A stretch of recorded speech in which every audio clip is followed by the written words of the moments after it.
Well, it's great to be here. Flew down this morning. Haven't been down in this area for a couple of years, so excited to be back. And I wanted to thank Frank, Christine, Grace, and Jason for helping me out with this study. Excited to work with the Bolsa Chica Conservancy, and it's the basis of the presentation I give today, which is entitled What's It Worth? A framework for firm-level ecosystem service valuation. So here we have a shot of the outer Bolsa Bay, okay? Along with the rest of the ecological reserve, does a lot. We know it's valuable, okay? And this thought leads to the aims that I want to achieve in this presentation and trigger a conversation. And I will also want to interrupt and say that if you have any questions, if you have any comments, I want to have this day more as a conversation, more as a tutorial. If there's anything that I say that's vague or you disagree with, please raise it and we'll talk about it, because I'm excited to get your feedback as well. And parenthetically to that, I usually don't give presentations to this type of audience. I'm an engineer by training. I work now at the business school at Stanford. I focus more on energy economics and environmental economics.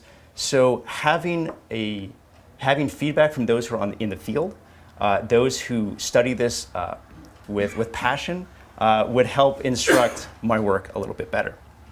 So what are we going to go through today?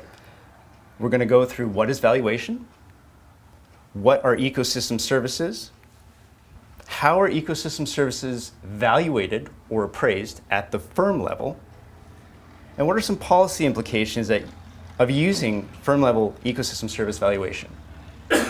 And as Christine alluded to, this is going to be a bit of a survey presentation.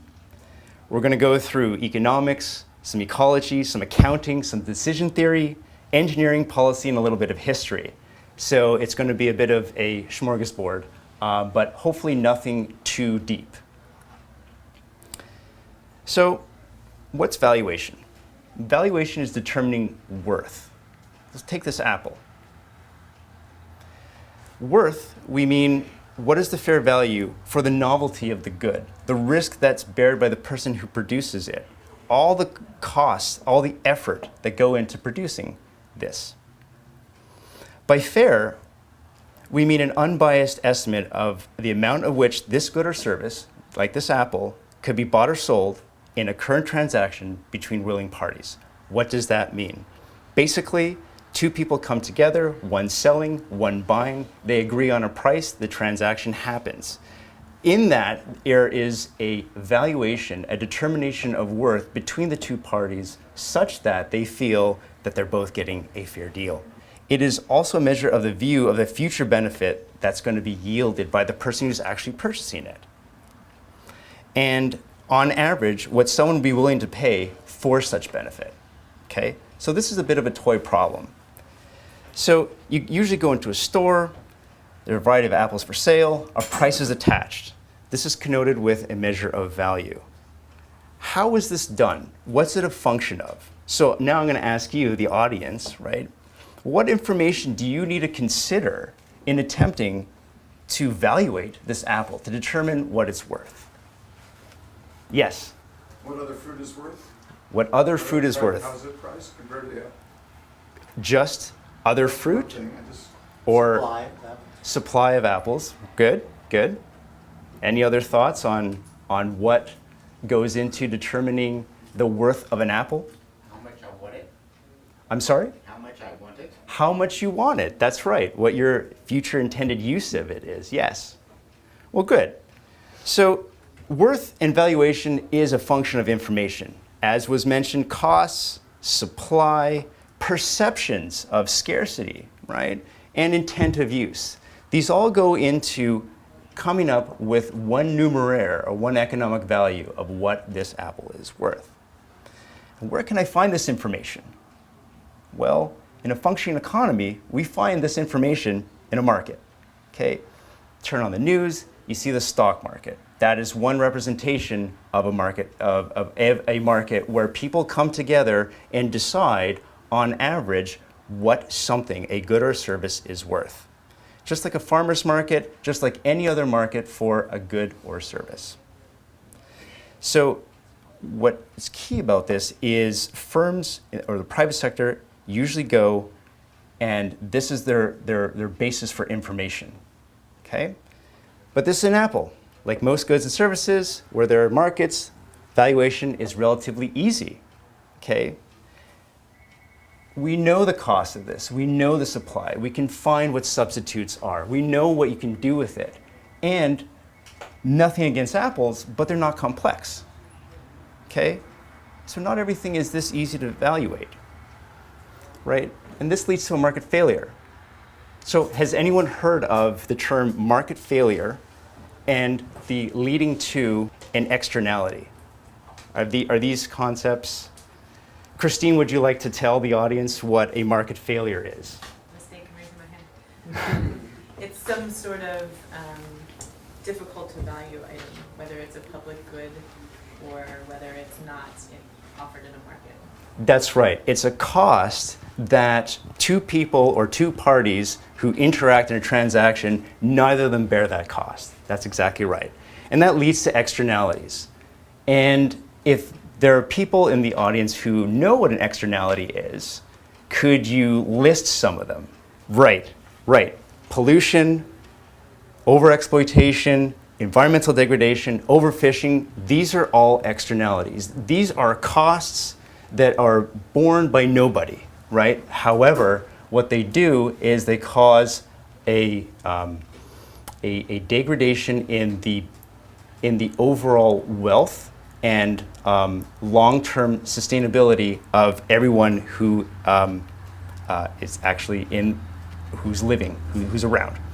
So what we have here from a firm perspective is all firms, no matter how removed from the natural ecosystem they are, say software engineering, what they do is they ultimately take their resources and their benefits from the natural world, turn them or do value add, and essentially output a number of products, emissions, and wastes. Okay?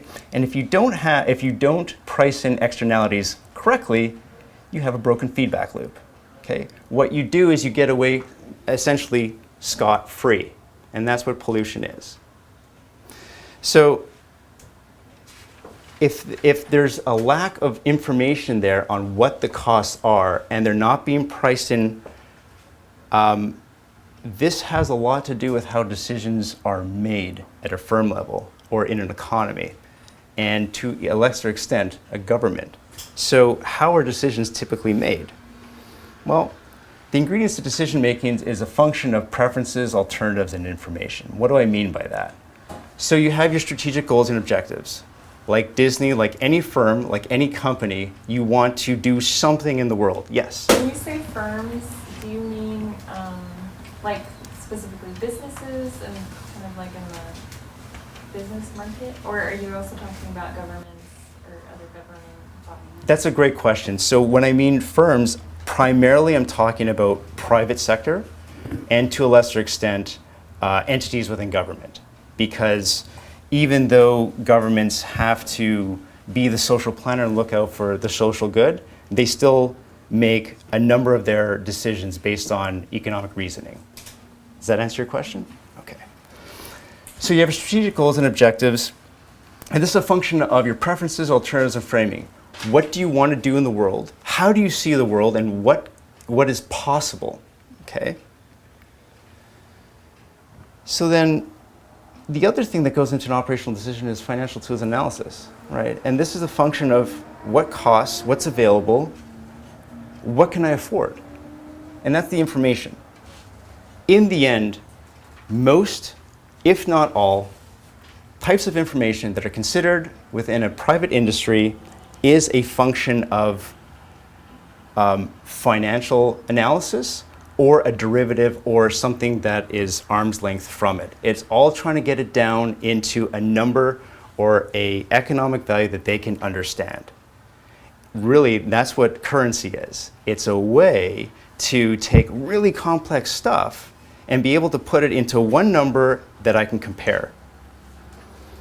So given this is the way that firms operate, and to a lesser extent governments, and this is how they make operations, the concept of ecosystem services finds its broader origins in the 1980s. Okay, so I know that maybe some of you have been hearing about ecosystem services. Can I just get a show of hand, those who've heard of it before? Okay, anyone who's never heard of it? Okay, great. Well then, the next slide is, what are ecosystem services? That's fantastic. So, ecosystem services is a bit of a conceptual shift, okay? And what it is, it's instead of looking at just the existence value or the beauty of what's out there, it's looking at what does it do for me? What does the environment, how do I benefit from it, and what do I get out of it, okay? And it's a useful concept. It is very anthropocentric. And what I mean by that word is it's putting the human at the center and everything around it, right? But it's not divorcing humans from the environment. It's actually being quite inclusive. So it's a useful concept to bridge the gap between environmental information and economic representation, okay? Essentially what it is you have a service that creates a benefit, and if there's a benefit, you should be able to evaluate it, okay? And if you're able to evaluate it, one way of doing that is by putting a dollar figure on it. So in 2005, the Millennium Assessment of the UN Millennium Assessment basically broke ecosystem services into 4 major buckets, okay? We have provisioning, which is crops, livestock, things like apples, okay? Then regulating, like pollination, supporting, which is like nutrient cycling and soil formation, and cultural, which is probably one of the toughest ones, like recreation, intellectual, and inspiration. Okay, so we have some idea, we have functioning markets for how we can value provisioning type ecosystem services. But these are tough. These other ones are tough, right? These are usually not directly accounted for in any way.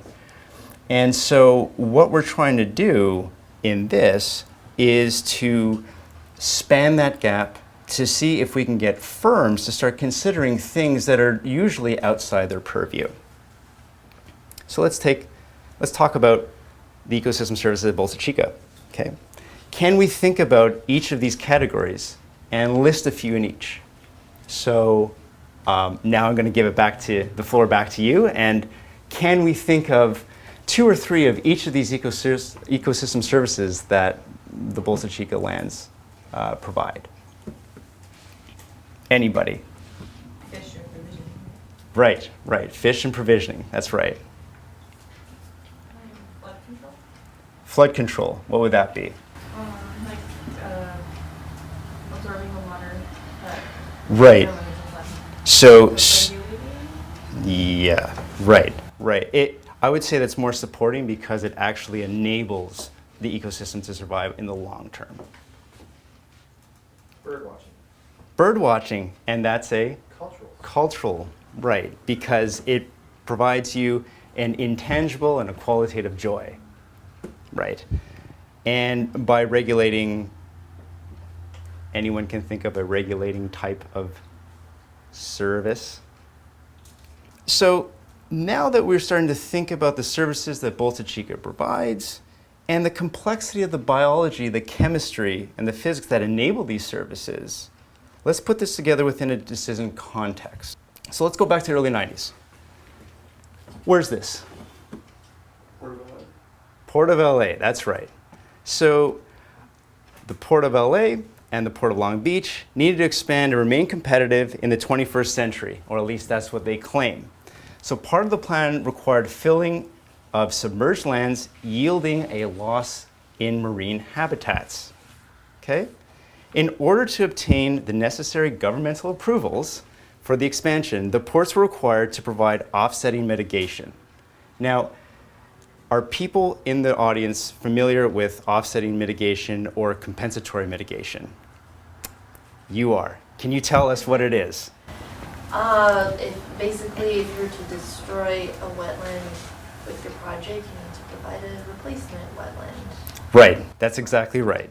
So if you're going to go and do what's known as a take, and it's 1 acre of X, you need to go find the equivalent of 1 acre of X somewhere, right? Well put.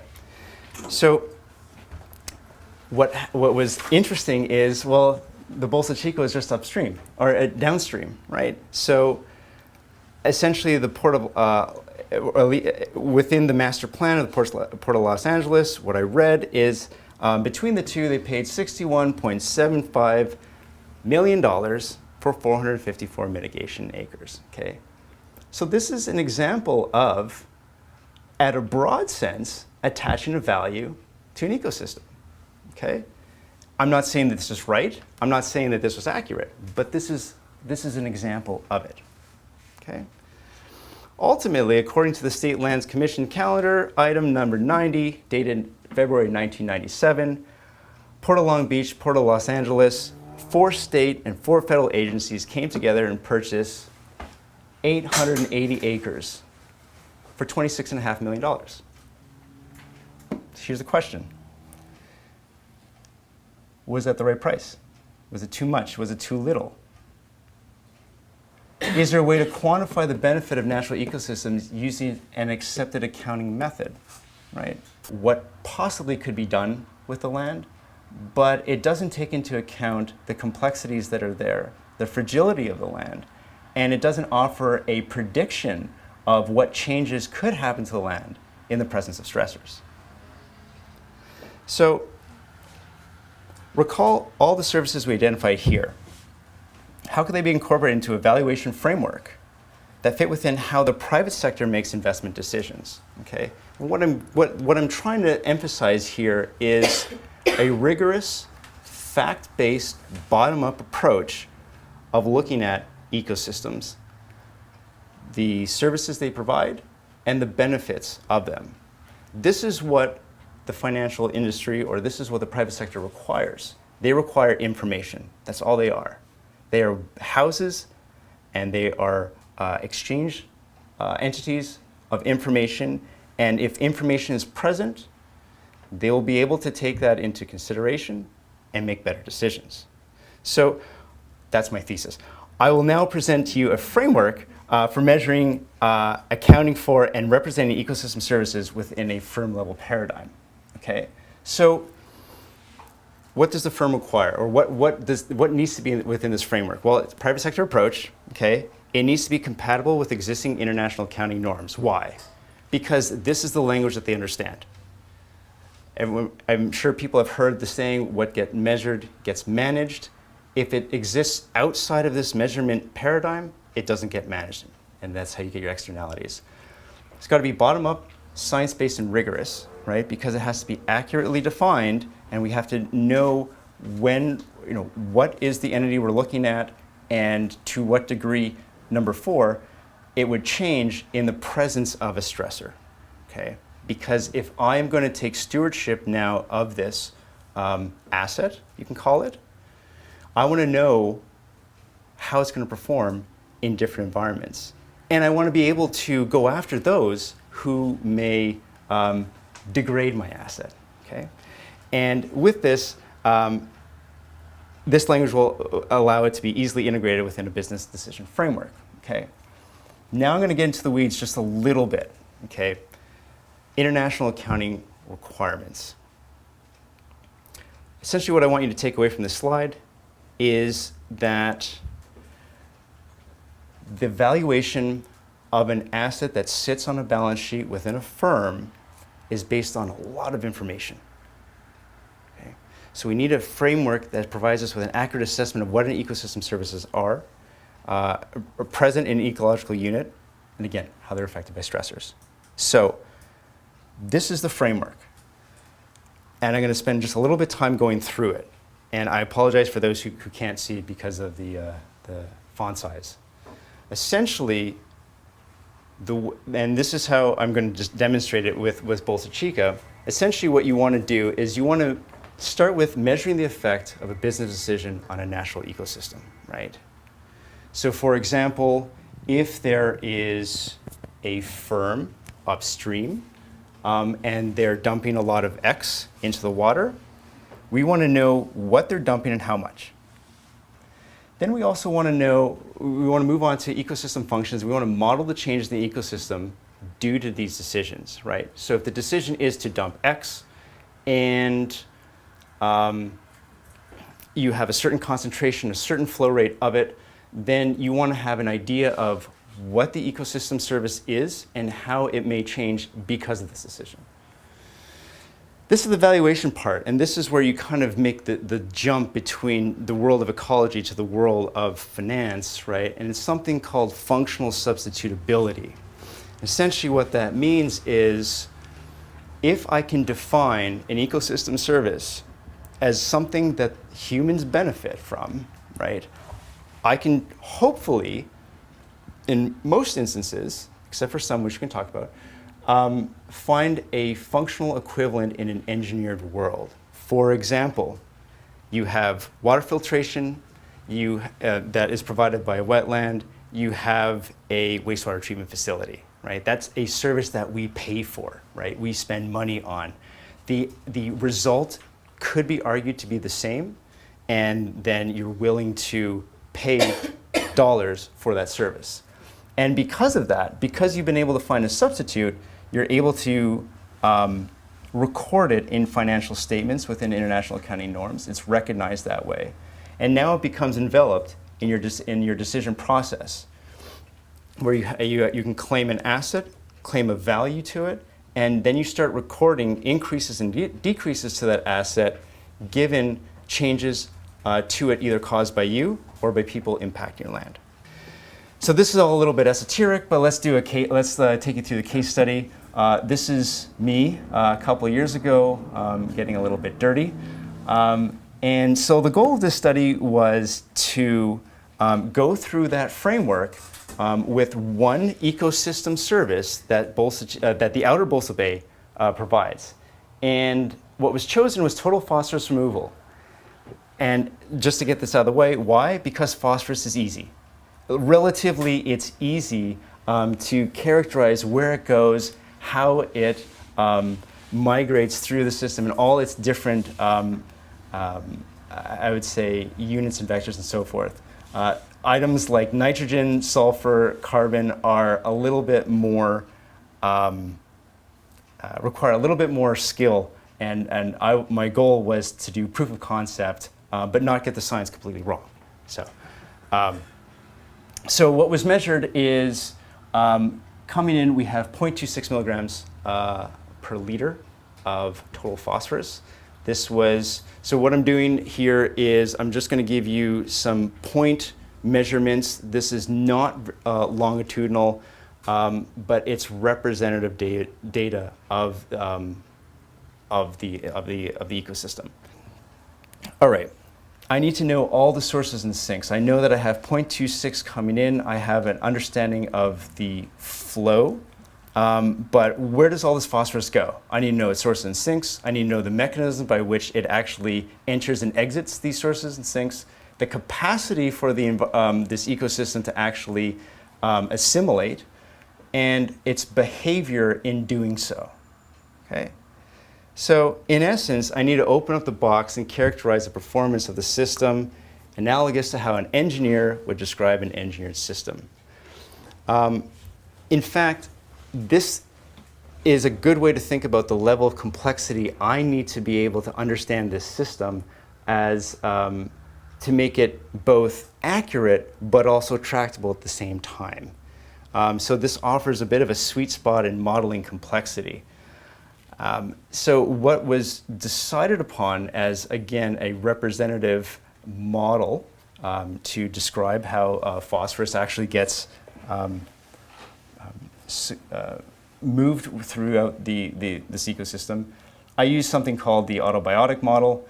It is a mechanistic model. It may not be the most representative model, but what it does, it gives some sort of essence onto the loading, the sources of, the sources of phosphorus and where it ultimately goes. And it enables me to provide information as to how phosphorus is moving about, and ultimately, what is the capacity for this ecosystem to remove phosphorus and perform the service. Okay? So it took a lot of work, and again, thank you to Jason and Christine for helping me through this. Again, I'm an engineer by training, so this was all knowledge on the go. But what came out of it is, I'll present two plots. And so what we have here is, I'm going to say, a characterization of the ecosystem service, where on the y-axis you have your annual mass of total phosphorus sequestered in kilograms per hectare per year, and as a function of inlet phosphorus concentration. So if I have 0.26 coming in and I measured 0.21 coming out, the result, making a number of assumptions, is you're sequestering about 3.4 kilograms of total phosphorus per hectare per year. Okay? So what that is a measure of the physical interpretation of the service being provided by the ecosystem with respect only to phosphorus. So that's not the only thing. What we also need to know is we also have to have an idea of the predictive. We need some sort of model that can give us a prediction, right? Because it's not like I can keep putting more and more phosphorus into this ecosystem and it will just be able to remove more and more. So essentially you need an idea of the limit state. So what we have here is a plot, again, of on the x-axis we have inlet phosphorus concentration, and then on the y-axis we have an upper limit on biomass density for a given concentration of phosphorus. Okay, so what does that mean? Essentially what this is showing is at some point there's going to be so much biomass in this, or plant material and so forth, in this estuary, that with more and more concentrations of phosphorus, you're just not going to be removing anymore, right? You're basically flattening out, and that's what that green line is. And what that means is you've reached your limit state, and you've reached the maximum capacity that this ecosystem service has given it this stressor. So what does this all mean? This means that we have taken a reductionist approach to characterize physically what this ecosystem can do, and now we want to be able to compare it with an identical system, okay, to go and attach a dollar value to it. And this is where cost accounting gets in. And essentially, I'm not going to go through too much of the detail, but essentially, if you look at all the wastewater treatment facilities in the US, and you look at all the costs and all the effort required to remove phosphorus, essentially works out to $6.14 a kilogram. Okay? Basically, we pay as a society $6.14 per kilogram to remove phosphorus. Okay, so can I put that on, can a firm put that on a financial statement? In fact, it can. So farmers and so forth have been characterizing and evaluating biological material for years, right? And it's within something called International Accounting Standard 41, okay? And it's basically the management by an enterprise of the biological transformation of biological assets for sale, okay? Two things that I want you to take away from this, okay? One is you need to recognize value all the time, you know, update it all the time. That's why a model needs to be accurate. That's why you can't use it calls for it, you not being able to use historical costs. You need to always take a look at what's happening with your ecosystem or your biological system and update that value periodically. And by periodically, I mean on a quarterly basis. And the other thing is, going back to, well, there are no markets for this, well, that's okay. Because what we can do is use something called level 3 market-based valuation, right? Which is using a model. If you can come up with a model that the market agrees upon is true and accurate, then that will be taken as the economic value for the biological asset that you're considering. So let's put this all together, okay? We've characterized the system, we know the limit, we have a functional substitute, we have an economic value for that, we know that we can put it on our books, so it works out to $239 per hectare.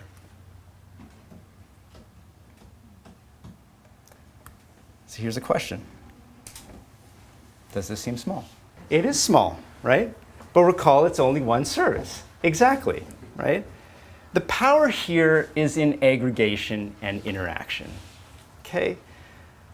What we have outside is not a phosphorus removal system. What we have is an ecosystem that's capable of multiple interacting services, such as nitrogen, carbon, and sulfur removal, heavy metal sequestration, moving beyond just things that would happen in a wastewater treatment facility. It's the genetic material production, soils production, buffering properties.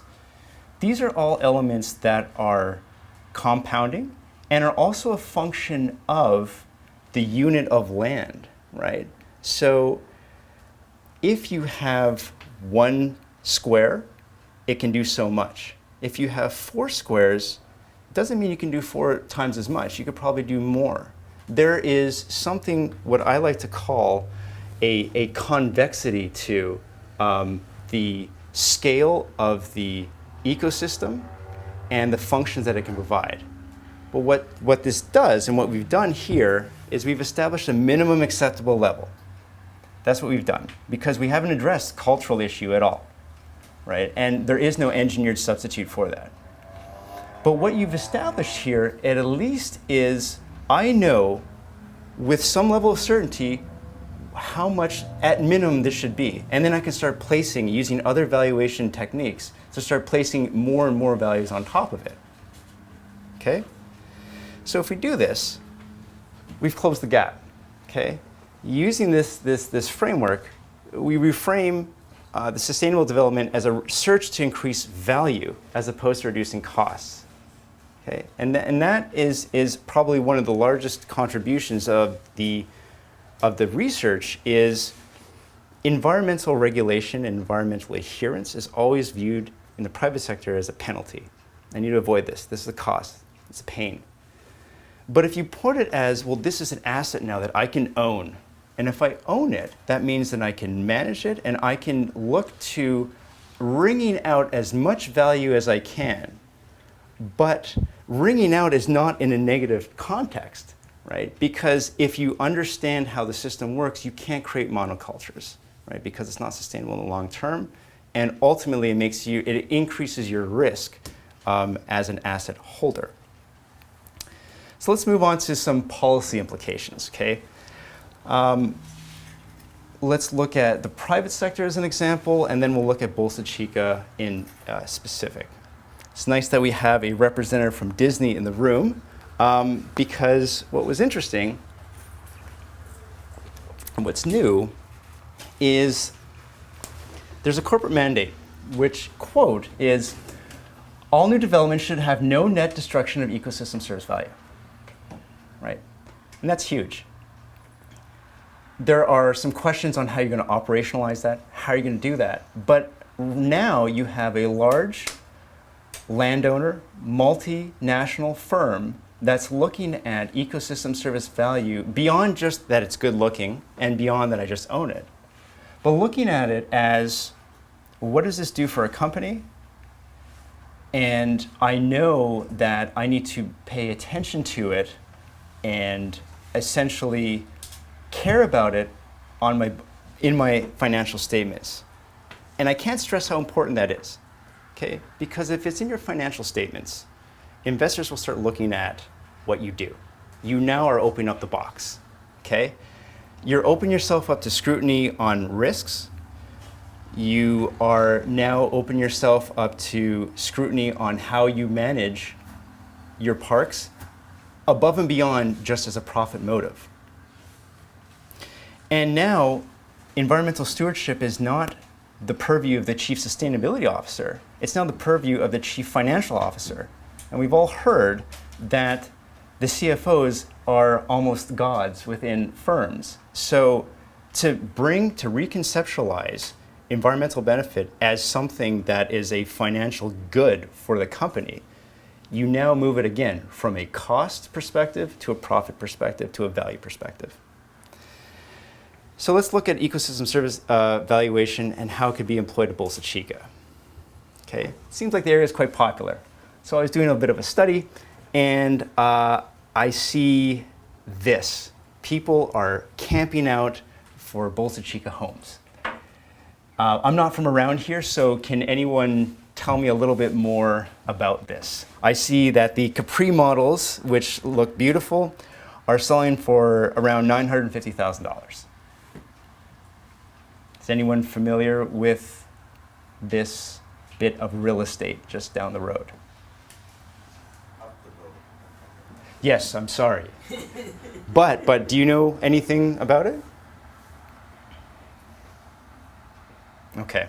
Well, this is just indicative of, I would say, how people naturally gravitate to natural resources as things that are beautiful, things that they desire. Okay. This is from Trulia. This is properties for sale. Okay. So this is all the value, or these are all the values of recent properties that have sold in the area. Okay, and you have anywhere from $250,000 to $3.2 million. Okay, so let's apply some filters. Here are properties that are greater than 750,000, and properties that are greater than $1 million. Okay, it seems like that water and greenery are valued and at a premium. Okay, so there's migration this way, that people outside of the Bolsa Chica are already placing a value on it that they are deriving from, but the Bolsa Chica itself doesn't capture. Okay. So how does it capture that? Well, there's the enhanced value proposition. Okay. I think, and this is meant to spur a conversation because, again, I'm not from here, but these are how I would think about this. Surrounding development could be required to demonstrate to what level ecosystem services are stressed. And this is a type of incurred liability, right? That if a developer believes that they're going to develop in a way that's environmentally benign, prove it. Tell me that you're going to do that. And if you don't, be willing to accept the incurred liability of developing in a certain manner. It's recognition of the aggregation of services, okay? So this goes back to what I was mentioning before, where we can't have development that is very patchwork. Because if you start doing that, if, in a unit of 50, you have 25 that's green and 25 that's development, how that's actually arranged, how that land use is, determines the ecosystem service capability, right? If it looks like a block of 50 and a block of 25 and a block of 25, you're probably going to maximize your value. If it looks like a checkerboard, right, and you have all these small parks and so forth, it may give the perception that this is beautiful and this is green, this is great, but overall, you're actually not going to be capturing the value that could be there if you developed in a different manner. And this spurs for continued research at Bolsa Chica. Okay, mine was a very toy bit of work. I would say that what could be done to basically bolster the value and the value proposition to those outside of the Bolsa Chica is to categorize the research, categorize the services, understand the limit states, and start thinking about aggregate value, right? Because then you can say anything that is happening outside of Bolsa Chica will impact it, and this is how it's going to impact it, and this is the value that I'm losing just by you doing something else that I normally wouldn't recognize. And what this does is it opens up for a conversation with those who sit outside, who only would take the beauty that's here, as opposed to being willing to pay for any of the damages that could happen by them living close by. So to conclude, what I presented today was a private accounting of ecosystem services that can fit within traditional accounting frameworks. I hope that it's broadened the application of ecosystem service valuation to the private industry. Essentially, what I want you to take away from this is that this is very information intensive, okay? That what I'm asking here, what this framework basically calls for, is a lot of understanding of the biology, the chemistry, and the physics that go into an ecosystem service. But my feeling is that this is not any different than the amount of effort that goes into the financial services industry. Think of Wall Street, think of London, think of Tokyo. Think of all these firms that employ hundreds of thousands of analysts to go and do what?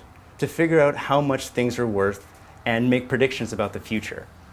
So to me, it's not a stretch at all to start thinking about how scientists, how biologists can start saying, you know what?